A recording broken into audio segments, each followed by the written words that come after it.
Gilliard. I got so much motherfucking design on right now.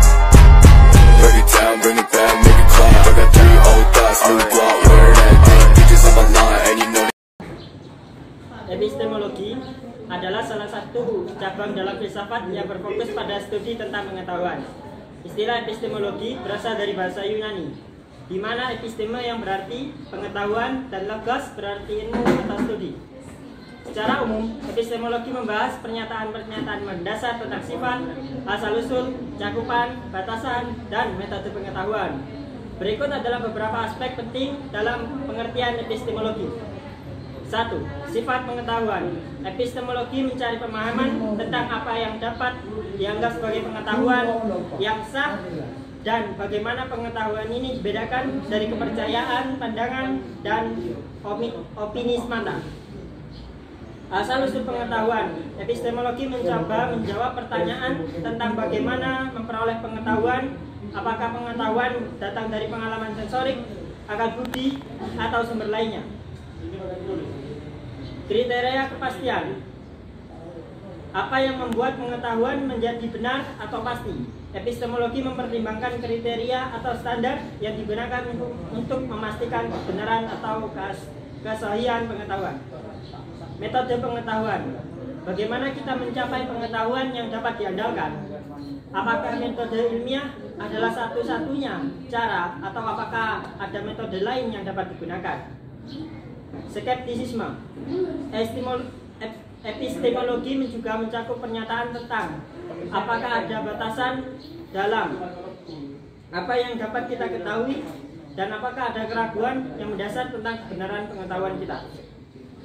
Hubungan antara keyakinan dan justifikasi.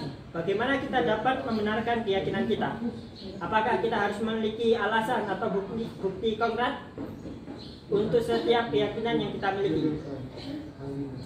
Struktur pengetahuan.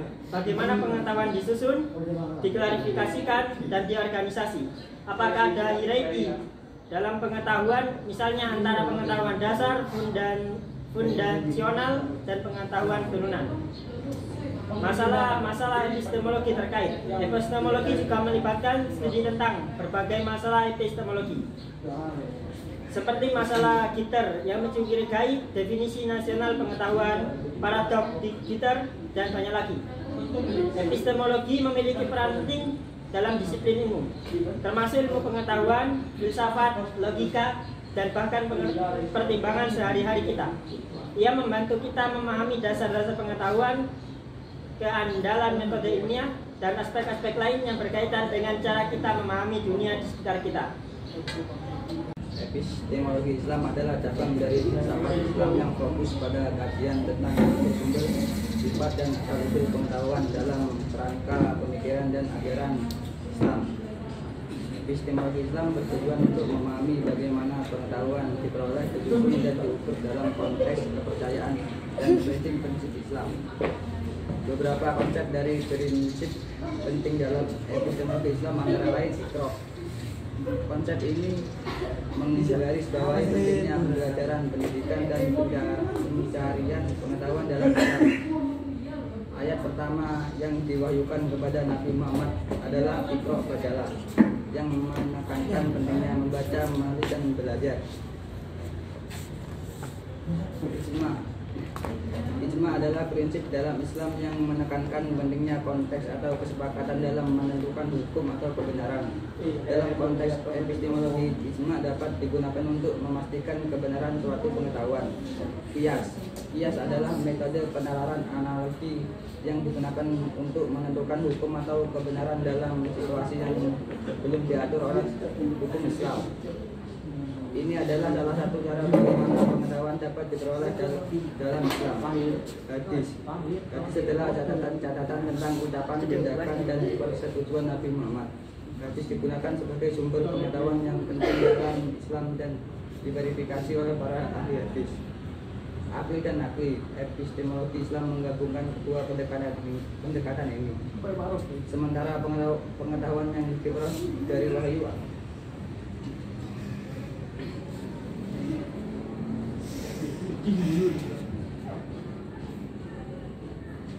akli dan akli. Epistemologi Islam menggabungkan kedua pendekatan ini, sementara pengetahuan yang diperoleh dari wahyu Al-Quran dan hadis dianggap sebagai sumber pengetahuan tertinggi. Akal dan logika juga dihargai sebagai sarana untuk memahami dan menafsirkan ajaran-ajaran Islam. Tawakal tergantung pada Allah, meskipun manusia menggunakan akal dan sumber-sumber lain untuk mendapatkan pengetahuan. Prinsip tawakal mengajarkan bahwa pada akhirnya kita harus bergantung pada Allah dalam segala aspek kehidupan, termasuk dalam mencari ilmu. Epistemologi Islam juga mempertimbangkan hubungan antara agama dan ilmu pengetahuan, serta peran pengetahuan dalam mencapai kesempurnaan spiritual. Hal ini mencakup pemahaman tentang bagaimana Islam mengenali keterkaitan antara akal dan iman, serta bagaimana pengetahuan dapat digunakan untuk memperkuat keyakinan dan pengamalan agama. Epistemologi adalah cabang filsafat yang mempertanyakan sifat, asal-usul, metode, dan batasan pengetahuan. Dalam konteks epistemologi, teori kebenaran merujuk pada upaya untuk memahami apa yang membuat suatu pernyataan atau keyakinan dapat dianggap benar. Teori kebenaran mencoba menjawab pertanyaan seperti apa yang membuat suatu pernyataan atau keyakinan dapat dianggap benar, apa kriteria atau standar yang digunakan untuk menilai kebenaran, bagaimana kita dapat membedakan antara keyakinan yang benar dan yang salah. Dapat beberapa teori kebenaran yang berbeda dalam epistemologi. Beberapa di antaranya meliputi korespondensi. Teori ini menyatakan bahwa suatu pernyataan atau keyakinan dianggap benar jika sesuai atau mengoreksi dengan fakta-fakta dalam dunia nyata.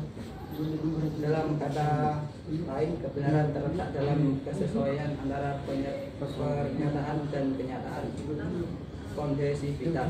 Teori ini mengatakan bahwa suatu pernyataan atau keyakinan dianggap benar jika konsisten dengan sistem keyakinan yang lebih besar atau kerangka kerja yang telah ada di dunia. Kebenaran dalam konteks ini berkaitan dengan konsisten internal. Pragmatisme. Teori ini menekankan bahwa suatu pernyataan atau keyakinan dianggap benar jika memiliki nilai praktis atau jika digunakan dengan berhasil dalam praktek. Kebenaran dalam konteks ini berkaitan dengan epistemologi.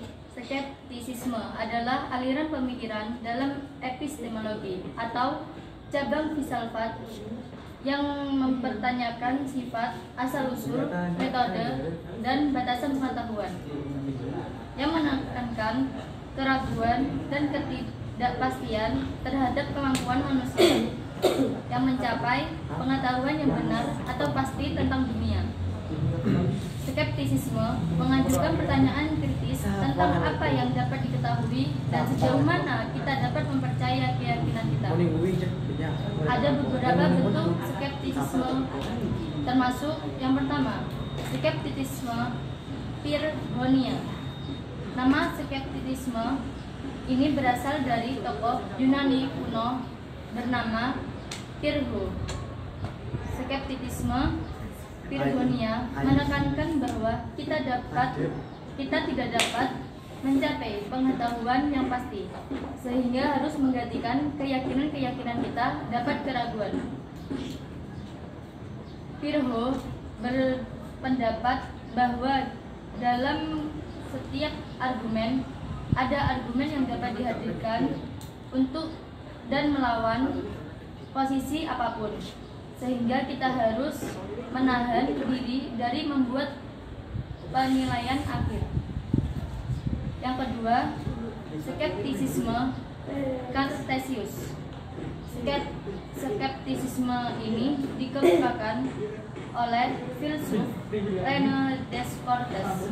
Descartes menyatakan bahwa kita harus meragukan segala hal yang dapat diragukan agar mencapai pengetahuan yang pasti. Dalam upaya mencari fondasi yang tak tergoyahkan untuk pengetahuan, ia mencapai kesimpulan cogito ergo sum, atau saya berpikir maka saya ada, yang menjadi titik awal untuk membangun pengetahuan yang pasti.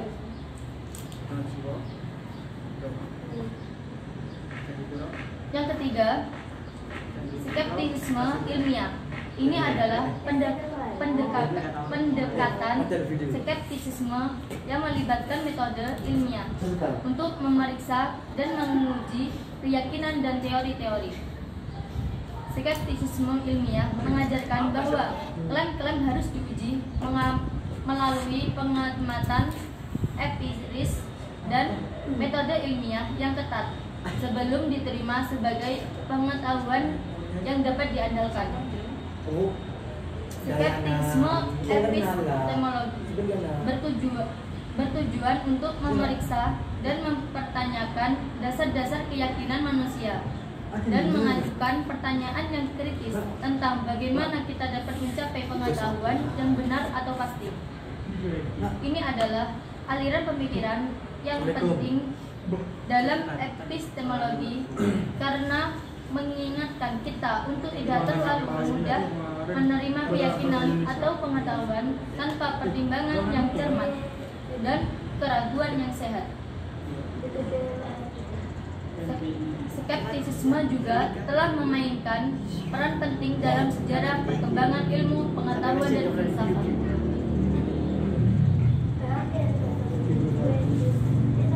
Epistemologi common sense merujuk pada cabang epistemologi yang berfokus pada pengetahuan sehari-hari atau pengetahuan yang diperoleh melalui pengalaman sehari-hari dan akal sehat. Istilah common sense mengacu pada pengetahuan praktis, keyakinan, dan intuisi yang umumnya dimiliki oleh orang dalam kehidupan sehari-hari tanpa melibatkan penelitian ilmiah atau pemikiran filosofi. Baik, di sini saya akan menjelaskan tentang epistemologi sosial. Jadi, epistemologi sosial adalah cabang epistemologi yang memeriksa bagaimana pengetahuan itu dipengaruhi dan dipahami oleh kehidupan sosial, budaya, dan politik dalam masyarakat. Ini adalah pendekatan dalam filsafat pengetahuan yang menekankan bahwa cara kita memahami dunia dan apa yang kita anggap sebagai pengetahuan yang benar akan dipengaruhi oleh konteks sosial kita, struktur kekuasaan, nilai-nilai budaya, dan faktor-faktor lainnya. Beberapa konsep dan aspek kunci dalam epistemologi sosial meliputi: yang pertama, konstruksi sosial pengetahuan. Epistemologi sosial menunjukkan bahwa pengetahuan bukanlah entitas yang eksis secara independen, melainkan dikonstruksi oleh individu dan masyarakat. Pengetahuan adalah hasil dari interaksi sosial, bahasa, dan budaya. Kedua, kekuasaan dan pengaruh. Teori ini mengakui peran kuat kekuasaan dalam membentuk pengetahuan.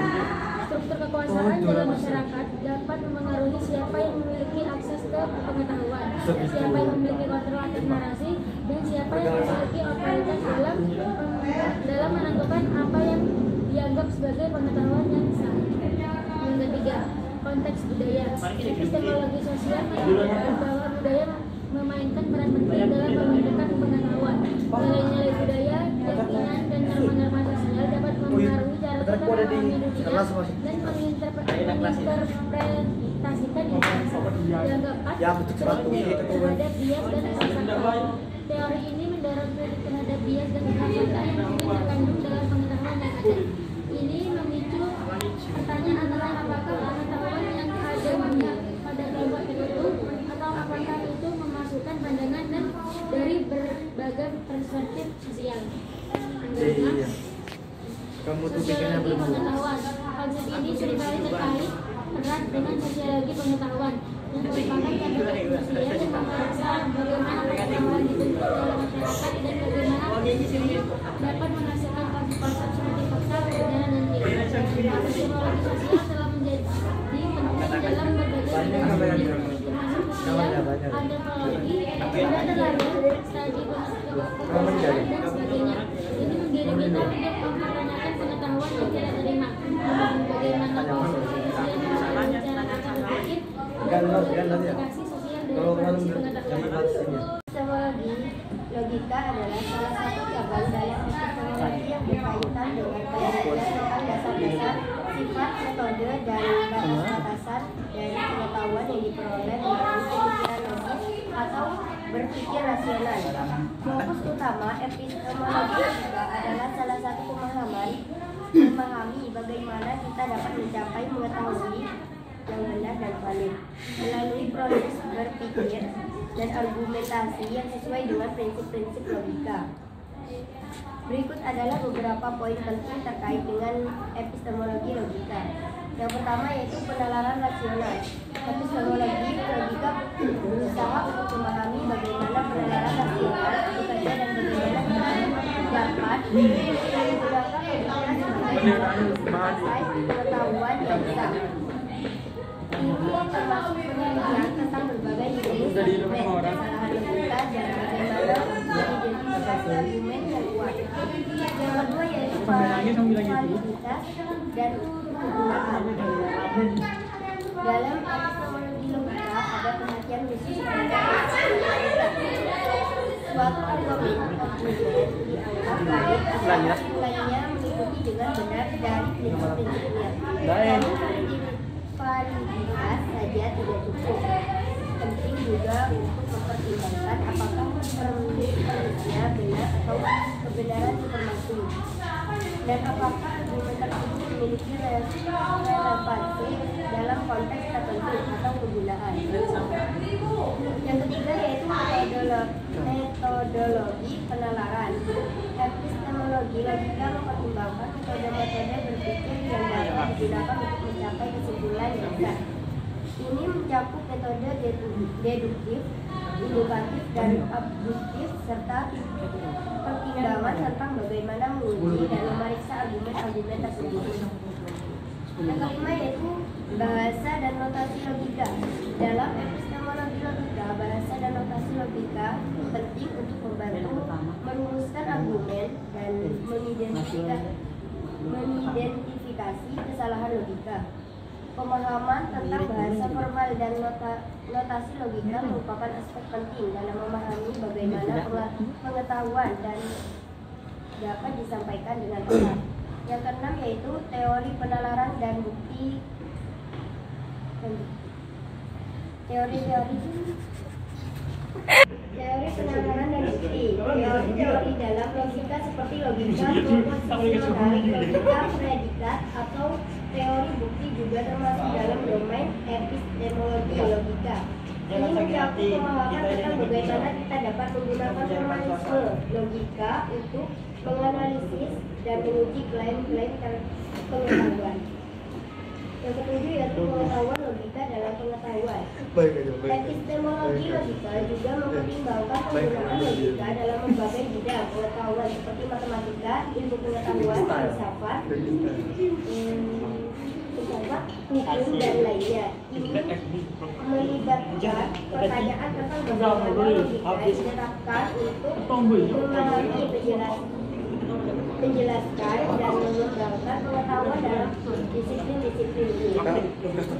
Epistemologi logika membantu kita memahami peran logika dalam membentukkan pengetahuan dan bagaimana kita dapat mengidentifikasi argumen yang benar.